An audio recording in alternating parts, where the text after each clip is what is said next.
আরে মিয়া, আমার কি ছোট লোক মনে হয়? আপনি বাড়ি ঘরের গরম ধাইতেছেন।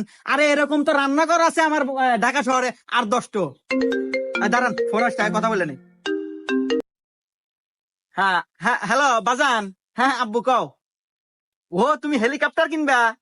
আচ্ছা আব্বু, আমি বুকিং দিয়ে দিতেছি। এ কি কয় রে, ছাওয়াল এক দিব হেলিকপ্টার কিনা? এ তো বিশাল বড় কোটিপতি রে। এক যদি মোবাইল দিবার পারি, এবার ঈদ আমাকে জাক জমক কাট পরে। হ্যাঁ আচ্ছা, ঠিক আছে ঠিক আছে। আরে ভাই, আপনি দালাল করে ডাক দিছেন, আমি তেমন মাইন্ড করি নাই। আমাদের এটা তো ব্যবসা, আমার দাদা করছে, তার দাদা করছে, আমার বাপ করছে, আমিও করি। আসলে এটা আমাদের বংশের ঐতিহ্যবাহী ব্যবসা। আপনি কি জন্য আছেন তাই কহেন।